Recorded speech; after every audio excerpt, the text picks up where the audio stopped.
নিজের ঈমান রক্ষা করার জন্য, নিজের দেহকে রক্ষা করার জন্য এই 7 যুবক কি কাজ করছে বন্ধুরা আমার? এলাকা ছেড়ে, দেশ ছেড়ে, বাড়ি ছেড়ে, ঘর ছেড়ে, বাবা ছেড়ে, মা ছেড়ে সব সারিয়া দিয়া তারা চলে গেছে এক পাহাড়ে। আল্লাহু আকবার। বাইরে ইমানদারেরা ইমানদারদেরকে পশু পাখি চিনে, মানুষ হয়ে চিনে। হাদিসে আছে হাত্তাল হিতানে ফি জুফিল মা। হ্যাঁ, একজন আল্লাহওয়ালা ব্যক্তির জন্য সমুদ্রের মাছ পর্যন্ত দোয়া করে। সমুদ্রের মাছ পর্যন্ত কার জন্য? আল্লাহওয়ালার জন্য। আপনি একজন জাকিরিন না, জিকির করেন, রাস্তা দিয়া যান, রাস্তা দিয়া যান, আপনি যখন মারা যাবেন এই রাস্তা আপনার জন্য কাঁদবে। মসজিদে গেছিলেন আপনি, মসজিদ আপনার জন্য কাঁদবে। আপনি যে বাড়িতে শুয়ে থাকতেন বিছানাপত্র কাঁদবে, খা খা করবে। আপনি তসবিহ ব্যবহার করতেন, আল্লাহকে ডাকতেন, সেই তসবিহ কাঁদবে। আপনার মাথায় টুপি ছিল, টুপি কাঁদবে। বন্ধুরা, একটা ফেরেশতা একদল আসিয়া এই ছবিগুলো উঠায় নিয়ে যায়। এজন্য মারা যাওয়ার সময় যেহেতু মাথা থেকে পা পর্যন্ত আপনাকে লম্বা জামা পরাইয়া কবরে পাঠাইবে, আগে থেকে আপনি মরণের প্রস্তুতি নিয়ে রাখেন। আবার মুর্শিদ বলছে, মরার আগে মর, তাহলে ওই আসল মরণে ব্যথা থাকবে না। সুবহানাল্লাহ। এবার 7 যুবক সেই জায়গায় পাহাড়ে গেলেন, কেউ নাই তাদের সাহায্যকারী, কেউ নাই আপনজন। ওই 7 যুবক যাইয়া সেই পাহাড়ের ভিতরে লুকাইলেন। 7 যুবকের সাথে একটা কুকুর গেছিল। কি গেছিল? কুকুর। আসহাবে কাফ বলা হয়েছে আল্লাহ তাআলার কোরআনে। এই ওয়াজ আল্লাহ জানায় দিছে। কেন বলছে ভাই? 7টা যুবক আল্লাহওয়ালা ছিল, আল্লাহর ওলি ছিল। 7 যুবক সেই পাহাড়ের মধ্যে যখন গেলেন, 7টা যুবককে সাথে গেছিল একটা কুকুর। বন্ধুরা আমার, এই যে কুকুর বাড়িতে অনেকে পালে, পালে কি পালে না? দেখেন তো কুকুরের জন্য কয়দিন আপনি রান্না করে খাওয়াইছেন? কুকুরের জন্য কি স্পেশাল খাবার খাওয়াইছেন? খাওয়ায় না, খাওয়ায় না, খাওয়ায় না। খেয়াল করে আমি খুব ভালো করে দেখছি, এই যে ওয়াজে আসছেন আপনারা, অনেক রাত হয়ে যাইব, বাড়ি ফিরতে ফিরতে অনেক রাত হয়ে যেতে পারে। বাড়িতে যখন আপনি যাবেন, দূর থেকে কুকুরটা কেউ কেউ শুরু করে, হ্যাঁ, বকাবকি শুরু করতে থাকে দূর থেকে। বন্ধুরা আমার, যখন আপনি কাছে যাইতে ধমক দেওয়ার সাথে সাথে কুকুর বুঝে ফেলে অন্ধকারে, এটা তো আমার মালিকের কণ্ঠ। তাকায় দেখবেন, আমি খুব নজর করে দেখিয়েছি। বন্ধুরা আমার, সেই কুকুরটা আপনার পাশে আসিয়া লেজটা নাড়াইতে থাকবে, পা সামনে নাড়াচাড়া করে, সে বুঝাইতে চায় মালিক, মালিক রে, চিনতে পারি না, এই জন্য বকা দিয়েছি। ভাবছি কোন চোর ডাকাত অন্য কিছু, মাফ করে দেন। দেখবেন কুকুরটা কিরকম করে। বন্ধুরা আমার, বিনিময় কি খাওয়ান? সকালবেলা মা যখন, বোন যখন রান্না করে, রান্নাঘরের সামনে যায়, পা দুইটা সামনে দিয়ে বসে থাকে। আরে ভাত মার গালার পরে ভাতের ফ্যানটা সে পাবে কি পাবে না, এটার কোনো শিওর নাই। তারপরেও দেখবেন মালিকের বাড়ি রাতভর সেই কুকুরটা পাহারা দেয়। এজন্য কুকুরের স্বভাব, মালিক লক্ষ মানুষের মধ্যে কুকুর কিন্তু মালিক চিনে। এই মালিক প্রভু ভক্ত হওয়ার কারণে এ মিয়া কুকুর নিকৃষ্ট প্রাণী। যে প্রাণীর গা যদি ভেজা থাকে, আপনার জামা যদি শুকনা থাকে, যদি লাইগা যায় জামা, এটা নষ্ট হয়ে যায়, দুইটা হয়ে এটা নাপাক হয়ে যায়। সেই নাপাক প্রাণী আল্লাহর ওলিকে ভালোবাসা বেহেশতে চলে গেছে। সুবহানাল্লাহ। আল্লাহ পাক তার কথা, কুকুরের কথা কোরআনে বলে দিছে, আর আমি মানুষ। বন্ধুরা আমার, 7টা যুবক আল্লাহর ওলিরা পাহাড়ের ভিতরে যাইয়া ঘুমাইয়া গেছে। কুকুর সেখানে পাহারা দেয় গুহার সামনে। বন্ধুরা আমার, জালিম বাদশা সংবাদ দিছে, জালিম বাদশা জানাইছে, ধরে নিয়ে সই 7টা ছেলেরে, 7টা যুবকরে ধইরাই না মাইরা ফেলাইবা। কত জায়গায় যাইয়া যাইয়া খুঁজলো, সৈন্য সামন্তরা কোনো জায়গার লোকজন পায় নাই, 7টা ছেলের পায় নাই। ওই ছেলে ওই যুবকরা যায় ঘুমাইছে। অনেক লম্বা আলোচনা। ওই যুবকদের সামনে কুকুর পাহারা দিছে। সৈন্যরা পাশ দিয়া যায়, গুহার ভিতরে ঢুকতে চায়, কুকুরটা ঘেউ ঘেউ করে তাদেরকে সরাইয়া দেয়। কুকুর বোঝায় যে এখানে কোনো কুকুর যখন সিরিয়াস ভাবে যখন এরকম করা শুরু করছে, লোকেরা মনে করছে এটার ভিতরে কোনো কিছু নাই। অথচ 7টি যুবক এখানে ঘুমাইয়া রয়েছে। এই কুকুর পাহাড়ের মধ্যে খাবার নাই, দাবার নাই, পানি নাই, কিচ্ছু নাই। 7টা যুবককে পাহারা দিতে যাইয়া এই কুকুরটা গুহার সামনে না খাইয়া এই গুহার সামনে এই কুকুরটা মারা গেছে। তো মালিক ছেড়ে যায়। হ্যাঁ, ওই গুহার সামনেই না খায় মারা গেছে। এজন্য আল্লাহ রাব্বুল আলামিনের কাছে পছন্দ হয়েছে, রে কুকুর দুনিয়া নিকৃষ্ট প্রাণী, আমার ওলিদেরকে পাহারা দেওয়ার কারণে, ভালোবাসার কারণে আমি আল্লাহ ওই কুকুরকে বেহেশতে দেব। বন্ধুরা আমার, এই জন্য ভালোবাসা লাগাইতে হবে জায়গা মতো। বাড়ি আমার গাজীপুরে, মানিকগঞ্জ। আপনাদের পীরকে ভালোবাসি, পীরের দরবারে থাকি। কেন থাকি? এই যে কষ্ট করে আমার ডানে বামে লোকজন গুলো আসছে। বন্ধুরা, এক একজনের বাড়ি এক এক পাশে। এই যে মানুষটার বাড়ি হয়েছে টাঙ্গাইলে, কেন আসছে? মোহাব্বত করে আল্লাহর ওলিকে। ভালোবাসা যদি জায়গা মতো লাগাইতে পারো, কাজ হয়ে যাবে। আল্লাহ নবী সাল্লাল্লাহু আলাইহি সাল্লাম যখন মসজিদে নববী তৈরি করলেন, মিম্বর তখন তৈরি করা হয় নাই। বন্ধুরে, একটা কাঠখণ্ড পিছনে দিছে, কাঠখণ্ড দিয়া সেই জায়গার মধ্যে কাঠখণ্ড দিয়া সেই জায়গাতে হেলান দিয়ে আল্লাহ নবীজি দাঁড়ায় সেখানে খুতবা দিতেন। যখন মিম্বর তৈরি করে ফেলে, হাদিসের ভাষায় কাঠখণ্ডর নাম নবীজি দিয়েছিল উস্তুরে হান্নানা। ভালো করে শুনবেন, এই কাঠখণ্ডটা যখন মিম্বর তৈরি করে ফেলে, নবী মিম্বরে বসিয়া যখন খুতবা দিচ্ছিল, পিছন থেকে মানুষের কান্নার মতো আওয়াজ শোনা যায়। চিৎকার দিয়ে বলেন আল্লাহু আকবার। কে রে কাঁদে আমার পিছনে? নবীজি নজর করে দেখে কাঠখণ্ড থেকে মানুষের মতো কান্নার আওয়াজ শোনা যায়। নবী জিজ্ঞেস করে, এরে কাঠ, কেন কান্না করতেছ? কাঠ কয়, আমার কপাল খারাপ গো নবীজি, আপনার পবিত্র দেহটা আমার শরীরে টেক লাগায় আপনি দাঁড়াইতেন। আজকে মিম্বর তৈরি হয়েছে গো নবীজি, আমার আর কোনোদিন আপনার পবিত্র শরীরে টাচ হবে না। কাঁদতে আছে।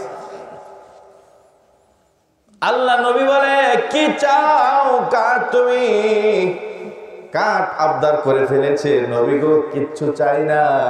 দুনিয়ায় যেমন আপনার সোহবত পেয়েছি, বেহেশতে যাওয়ার পরেও যেন আমি আপনাকে পাই। এরে কাঠখণ্ড রে ভাই। নবীজি বললেন, ঠিক আছে, একটা কাঠখণ্ড। আল্লাহ নবী বলল, ঠিক আছে উস্তুরে হান্নানা, তুমি আমার সাথে বেহেশতের মধ্যে যাইবা। এই যে আবু হুরায়রা ঘুমায় গেছে। বন্ধুরা আমার, নবীজির দরবারে আসছে আব্দুর রহমান। খেয়াল করে বুঝবেন, আব্দুর রহমান নামক নবীজির সাহাবী। নাম কি? আব্দুর রহমান। আসছে, উনি একটা বিড়াল পালতেন। কি পালতেন? বিড়াল পালতেন। বন্ধুরে, বিড়ালটা সবসময় ওনার সাথে থাকতেন। বিড়াল পবিত্র জিনিস, বিড়াল খুব সিরিয়াস। বিড়াল বাড়িতে পালবেন।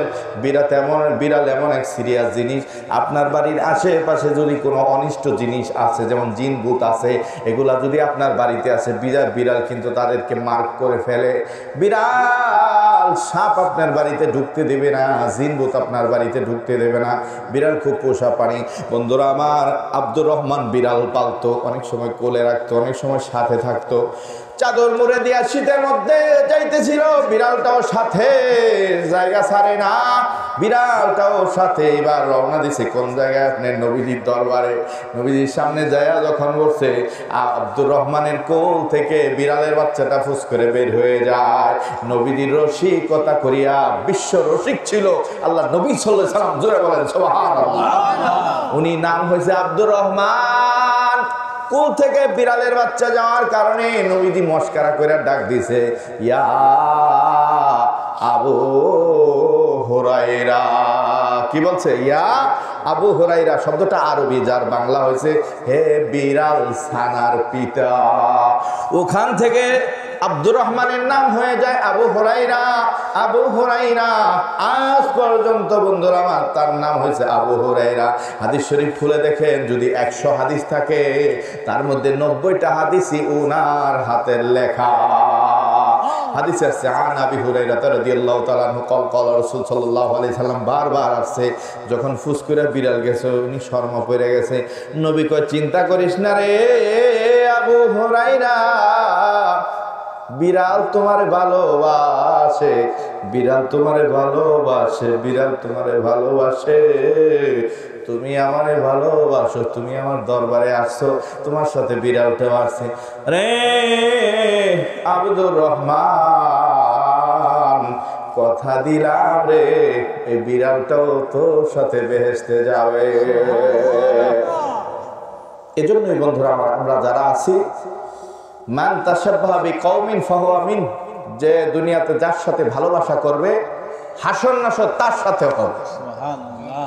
এজন্য আল্লাহর ওলিদেরকে ভালোবাসি, আল্লাহওয়ালাদেরকে ভালোবাসি, ভালোবাসতে হবে, ভালোবাসতে হবে, ভালোবাসতে হবে। বন্ধুরা আমার, বাড়ি ছেড়ে ঘর ছেড়ে মানুষ আল্লাহওয়ালাদের কাছে যায়। এই যে সামনে 25, 26, 27 ডিসেম্বর লাখো লাখো জনতা, পুরা মানিকগঞ্জ শহর কাঁপতে থাকবে জিকিরের আওয়াজে। মানুষ কেন আসবে এখানে বন্ধুরা আমার? এই কষ্ট করে শীতের মধ্যে এত বড় বড় মানুষ দেশ বিদেশ থেকে কেন আসবে? ওই যে একটাই বন্ধুরা আমার, এটা আল্লাহর বিধান। আল্লাহর নবী সাল্লাল্লাহু আলাইহি সাল্লাম আরবি ছিলেন, উনি আরবি ভাষা বলতেন। আরবের লোকেরা আরবি ভাষা ভালো করে বুঝে, তারা কোরআন আমল চেয়ে বেশি বুঝে, ঠিক কিনা বলেন? কারণ তারা আরবি ভাষী। রে বন্ধু, যারা নবীদের ভালোবাসছে, নবীদের হাতে হাত দিয়ে বায়াত গ্রহণ করছে, ওই সমস্ত লোকেরাই সাহাবী হয়েছে। জোরে সোরে বলেন সুবহানাল্লাহ। বন্ধুরা আমার, কোরআন শরীফের মধ্যে অনেকগুলো আলোচনা সোহবতের কথা। এই জন্য আল্লাহ বলছে কুনু মা'আস সাদিকিন, তুমি সব সময় ভালো লোক, সৎ লোক, আল্লাহওয়ালা লোক, তাদের সাথে বন্ধুত্ব লাগাইয়া রাখো এবং থাকো। সুবহানাল্লাহ। তাইলে তুমিও ভালো হয়ে যাবে, তুমিও ভালো হয়ে যাবে।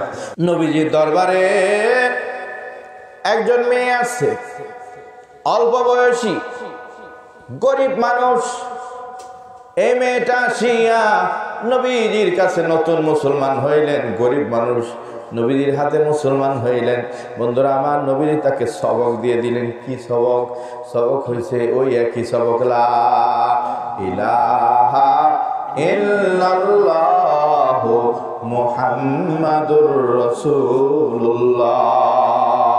একটা সবক দিয়ে দিছে।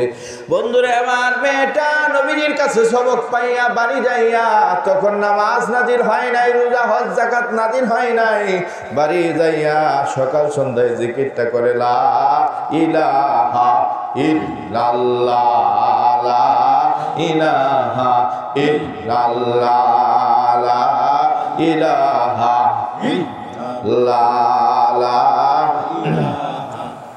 লা ইলাহা ইল্লাল্লাহু মুহাম্মাদুর রাসূলুল্লাহ সাল্লাল্লাহু আলাইহি ওয়াসাল্লাম। মেয়েটাই জিকিরটা করে, জিকির করতে করতে খেয়াল করবেন 15 দিন যায়, 15 দিনের মাথায় মেয়েটা ইন্তেকাল হইয়া যায়। মাত্র 15 দিনের মুসলমান মেয়ে মানুষ ইন্তেকাল হইয়া যায়। বন্ধুরে, ইন্তেকালের খবর যখন পৌঁছে যায় নবীজির কাছে, আল্লাহর নবীজি মনে কষ্ট পাইলেন। কিন্তু ওইদিকে আবু জাহেল চিরশত্রু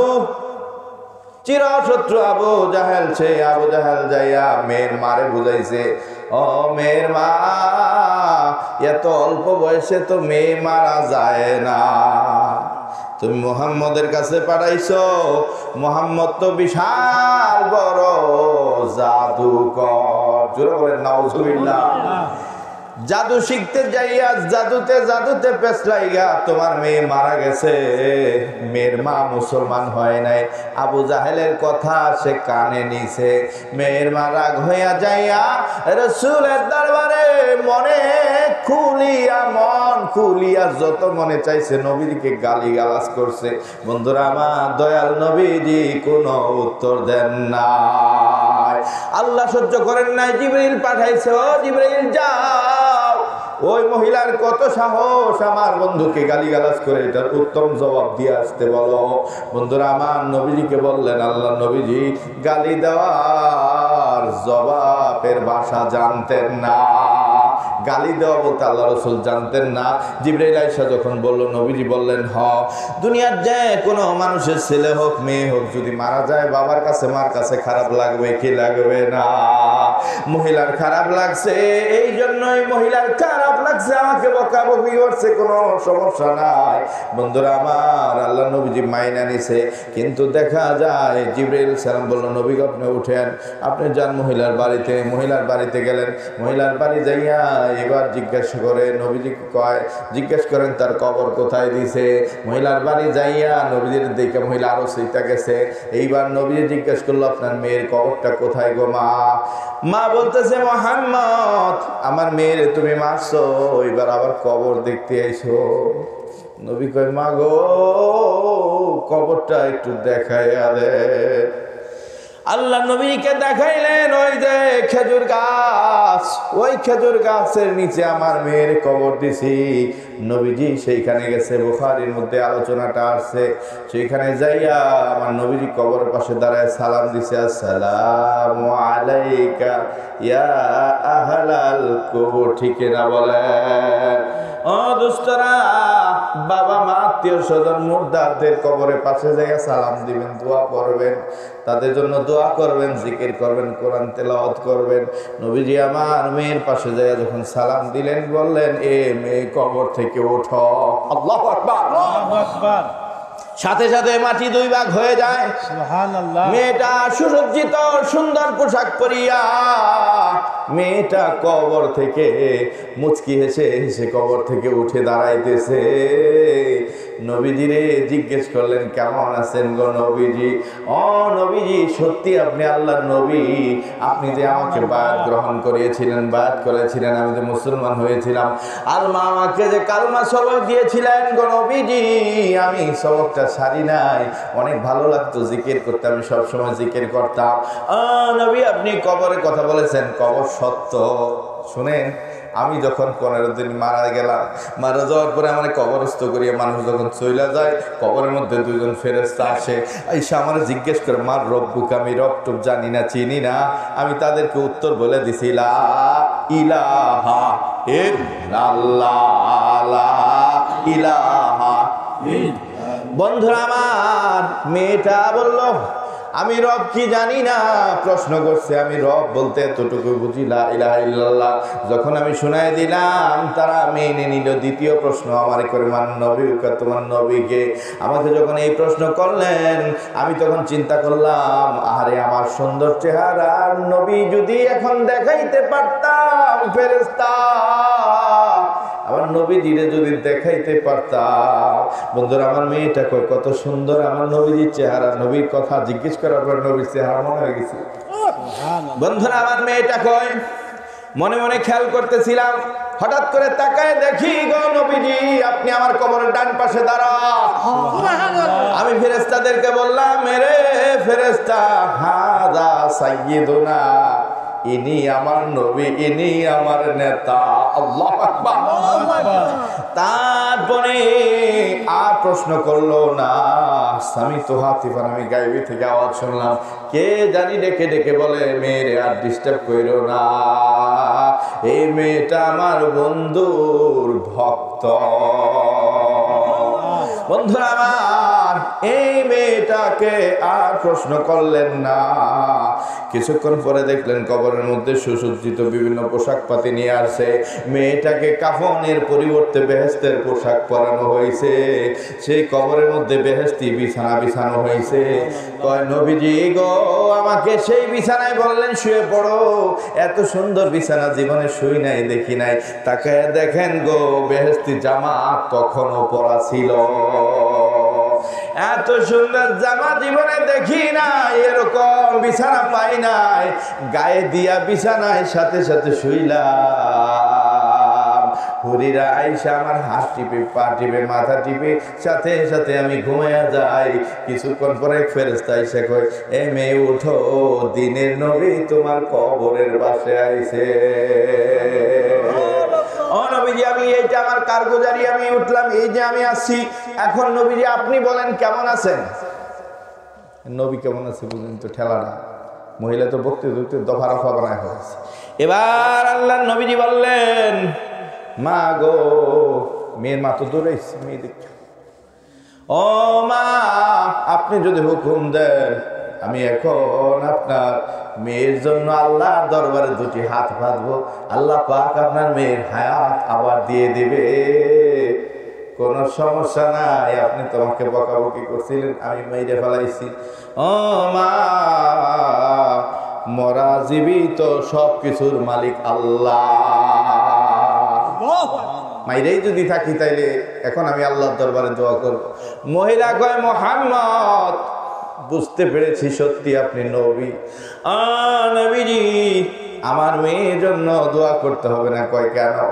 এত সুন্দর দেখা যাইতেছে আমার মেয়ের। নবীজি গো, আমি গরিব মানুষ, জীবনে ভালো একটা কাপড় কিনে দিতে পারি নাই। নবীজি আমার মেয়েটাকে ভালো কিছু খাওয়াইতে পারি নাই। যেখানে আছে ভালো আছে, আমিও যেন এরকম সুখে থাকতে পারি সেই ব্যবস্থা করে দেন। নবী আমার মেয়ের মতো আমাকেও বায়াত করায় নেন, মুসলমান বানাইয়া দেন। লা ইলাহা ইল্লাল্লাহু মুহাম্মাদুর রাসূলুল্লাহ সাল্লাল্লাহু আলাইহি ওয়াসাল্লাম। আল্লাহুম্মা সাল্লি আলা মাওলানা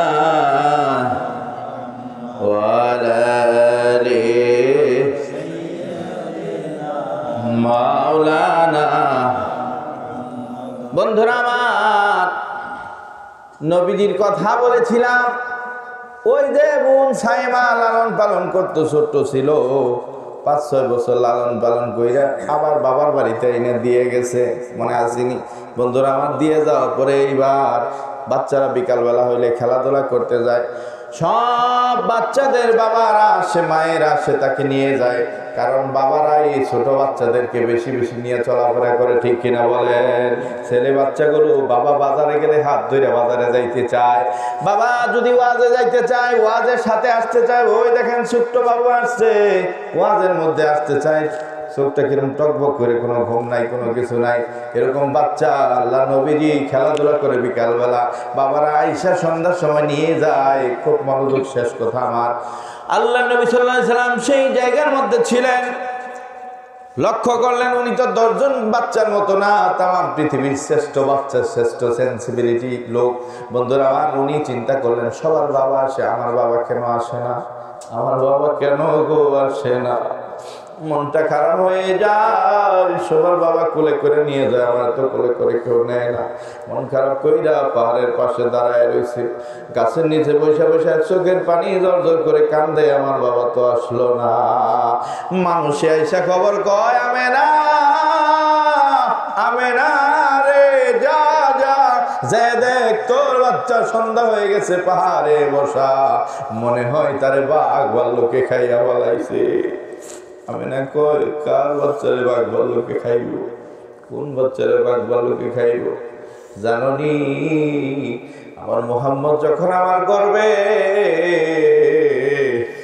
আমি দোয়া করতে গিয়েছিলাম কাবার পাশে, সকালবেলা 2টি হাত তুলে মালিকের কাছে দোয়া করলাম, মালিক রে, আমার গর্বে যা আছে এরকম আজগুবি খবর সংবাদ দেখি, সহি সালামতে যেন আমার গর্ভপাত হয়, কষ্ট যেন না হয়।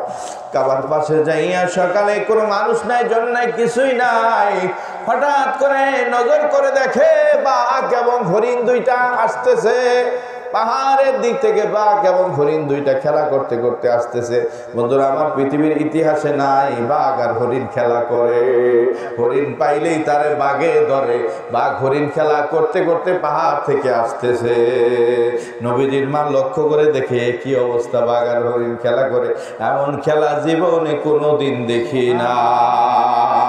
দোয়া মোনাজাত শেষ, রওনা দিবে পিছনের দিকে। হঠাৎ করে পিছন থেকে আওয়াজ। বন্ধুরে, বাঘ আর হরিণ আসছিল নবীজির মার সাথে দেখা করতে। কিতাবের মধ্যে আসছে, বাঘ মনে মনে চিন্তা করে, এখন যদি আমি দৌড়ে যাই নবীজির মা ভয় পাইয়া যাবে, আমি তো বাঘ। আল্লাহর দরবারে বলল, আল্লাহ তোমার বন্ধুর মার সাথে একটু কথা বলতে চাই, জবানটা যদি খুইলা দিতাম মানুষের মতো আমি কথা বলতে চাই। আমার বাঘের ভাষা নবীজির মা বুঝবে না। আল্লাহ বলে, আমার বন্ধুর দোহাই দিলি, যা বাঘ তোর জবান আমি খুলে দিলাম। আল্লাহু আকবার। বাঘ পিছন থেকে বড় করে বাঘের কণ্ঠ, বাঘের আওয়াজ লম্বা করে ডাক দিছে, মা, ও মা। নবীজির মা আমেনা পিছনের দিকে তাকায় দেখে, এদিক ওদিক তাকায় দেখে কোনো মানুষ নাই, জন নাই, কিছু নাই। কে রে পিছন থেকে আমাকে ডাক দিল? ভালো করে নজর করে দেখে বাঘ তাকে মা মা বলে ডাকতেছে।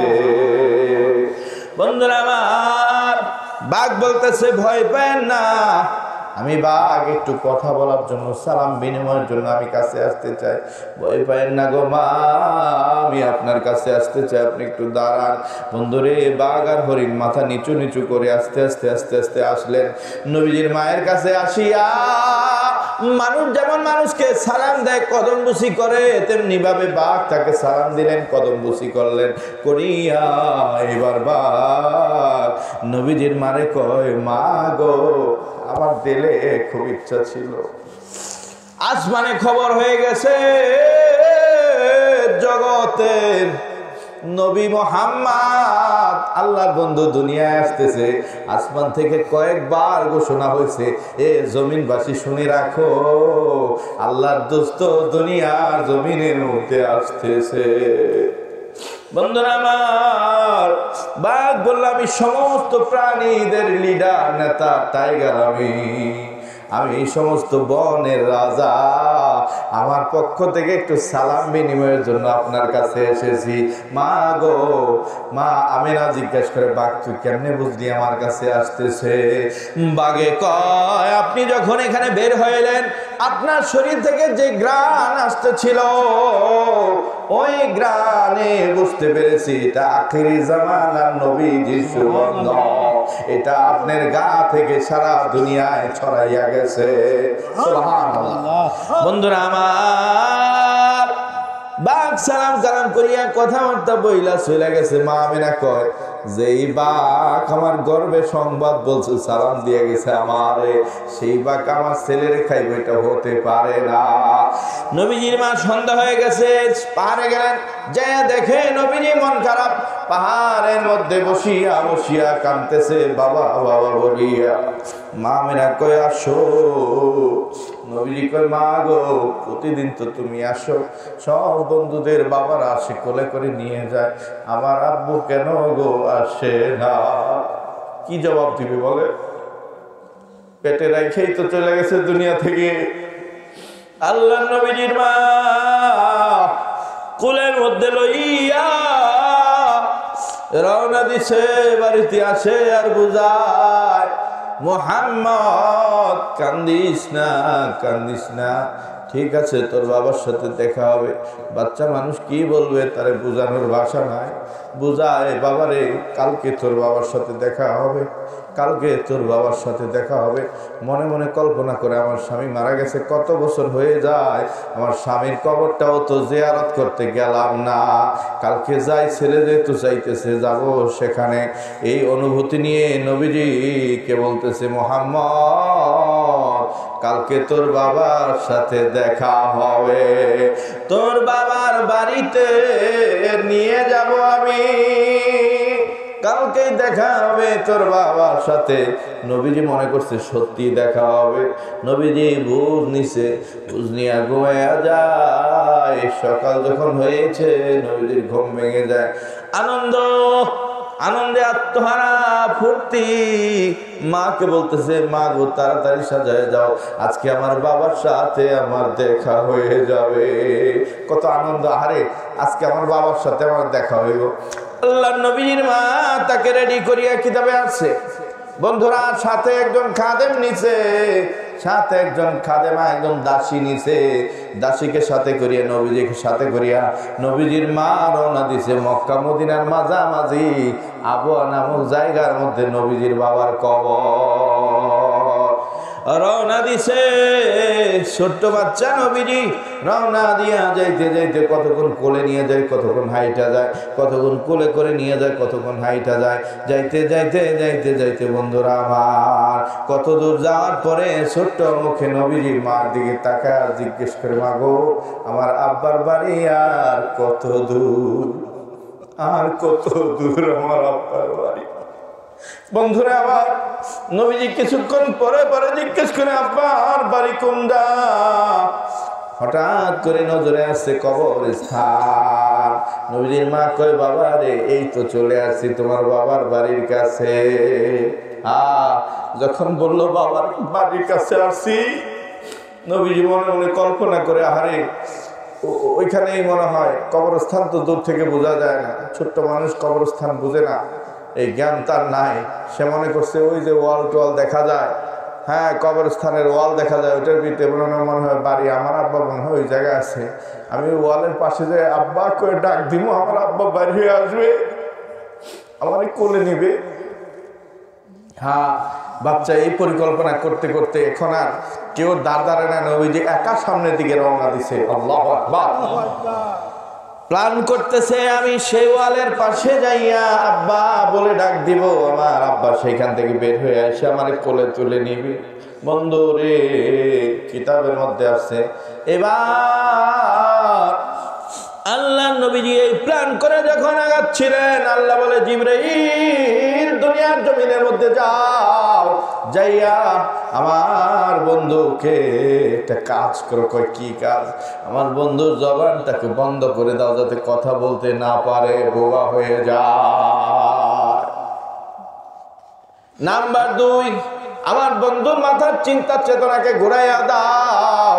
6 বছরের বাচ্চা যেমন কবরস্থান বুঝে না, বড় মানুষের 12 বছরের বাচ্চা কিন্তু বুঝে কবর কি জিনিস। বড় মানুষের ব্রেন চিন্তা, তার মাথায় ব্রেনটারে ঘুরাইয়া দাও, সে যেন বুঝতে পারে এটা কবর। জবান বন্ধ করে দাও, সেখানে যায় যেন আব্বা বলে ডাকতে না পারে। জিবরাইল কয়, আল্লাহ এই কাজ কেন করব? বাবা বলে ডাকতে পারবে না, আপনার বন্ধুর জবান বন্ধ করবে, এটা কেমন কথা? আল্লাহ কয়ে, জানোস না ওর বন্ধু যদি সেখানে কবরস্থানের পাশে যায় আব্বা বলে ডাকবে, মৃত আব্দুল্লাহকে জীবিত করে আমার বন্ধুর খাতিরে তার সামনে হাজির করতে হবে। সে যে চিন্তা করে আগাইতেছে, তাকে আইনা সামনে ধরতে হবে। আব্দুল্লাহ যেদিন জীবিত হবে, ওই দিন দুনিয়া কিয়ামত হবে। বন্ধুরা আমার, নবীজি মুহূর্তের মধ্যে চেঞ্জ হয়ে যায়। সামনে সামনে যাইতেছিল, থমকে দাঁড়ায় যায়। দাঁড়াইয়া চোখ দিয়ে জোর জোর করে পানি ফেলে, সে বুঝে ফেলেছে এটা কবর।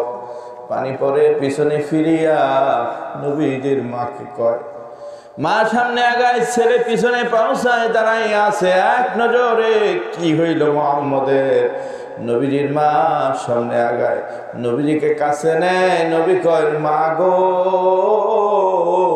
ও মা, অনেকবার যন্ত্রণা দিয়েছি, তোমাকে কষ্ট দিয়েছি গো মা, আর কোনোদিনও বলবো না আমার আব্বার কথা।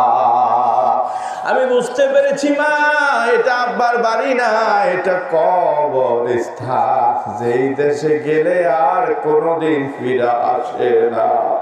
মাগো, আর কোনোদিন বিরক্ত করবো না তোমার। বন্ধুরা আমার, নবীজির মা বুঝতে পারলেন, ছেলে বুঝে গেছে। নবীজির মা কান্না করলেন, নবীজি কান্না করলেন, কবরের পাশে দাঁড়ায়, কবর জিয়ারত শেষ।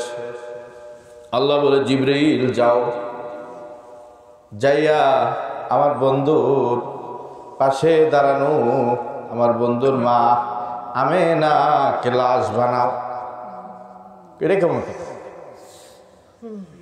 বাবা এখানে শুয়ে আছে, মারে লাশ বানাবো, এটা কেমন কথা? আল্লাহ বলে, আমি হুকুম করেছি, যাও। আমার বন্ধু মার প্রতি ডিপেন্ডেবল হবে, মার কোলে বড় হবে, এটা হতে পারে না। আমার বন্ধুর ভিতরে শুধু আমিই থাকবো। সুবহানাল্লাহ। এজন্য যাকে আল্লাহ ভালোবাসে তার সব তছনছ করে ফেলায়, যাতে সে আল্লাহ মুখী হয়। জিবরাইলে হুকুম দিছে, আজরাইলে যায় তাড়াতাড়ি তার জান কবজ করতে। সেখানে কবরস্থান জিয়ারত কমপ্লিট করিয়া নবীজির মার জন্য তাঁবুর ব্যবস্থা করলেন। মরুভূমির মধ্যে তাঁবুর ভিতরে যাইয়া দাসীকে ডাকলেন, আসো আমার বাবা মোহাম্মদকে নিয়ে আসো। নবীজির মা দাসীরে কয়, দাসীরে আমার কেমন জানি লাগতেছে, মনে হয় আমি আর দুনিয়াতে বাঁচব না। যদি চলে যায় রে দাসী, আমার কলিজার টুকরাকে তার বাবার বাড়িতে ফিরাইয়া দিও। চলে গেলাম রে দাসী। নবীজির সামনে মা সেখানে শহীদ হয়ে যায়। স্বামীর কবর জিয়ারত করতে যাইয়া উনিও চলে গেল। নবীজি, আল্লাহ নবীজি মায়ের বুকের উপর মাথা রাখিয়া এমন ভাবে কাঁদছিলেন, ওদিন দুনিয়ার মানুষ এভাবে কান্দে না। সে এলাকার লোকজন জড়ো হয়ে গেছে, তারা বলছে এমন করে কাঁদতে দুনিয়ার কোনো বাচ্চাকে দেখি নাই। মায়ের বুকে মাথা রাখা কান্দে, মা আব্বা ছিল না, কোনো সমস্যা ছিল না গো মা, দিন ভর খেলাধুলা করিয়া রাত্রিবেলা তোমার বুকে ঘুমাইতাম গো মা। আজকে তুমিও চলে গেলা, কার বুকে মাথা রেখে ঘুমাবো ঘুমা। আজকে আমার কেউ আপন বলতে রইল না। এমন ভাবে কাঁদতেছিল, পুরা লোকজন জড়ো হয়ে গেছে। বন্ধুরা আমার, অনেক লোকের আসিয়া চিনে ফেলেছে ইনি আখির জামানার নবী মুহাম্মদ। ডাক দিয়ে বলছে, কে আছো গো? তার সাথে দাসী আসছে। দাসীকে বললো, তাড়াতাড়ি এই ছেলেকে নিয়ে এখান থেকে চলে যাও। ইহুদির বাচ্চারা তালাশ করতেছে এই সন্তানকে, যদি পায় মুহাম্মদকে ইহুদিরা মেরে ফেলবে, নিয়ে যাও তাড়াতাড়ি। সারা দুনিয়ায় ইহুদিদের কাছে খবর হয়েছে, কারণ নবী মুহাম্মদ যদি নবী হিসাবে দাঁড়ায় যায়, ইহুদি ধর্ম ধ্বংস হইয়া যাবে। বন্ধুরা আমার, দাসী আল্লাহ নবীজিকে লইয়া চলে গেলেন বাবার বাড়িতে।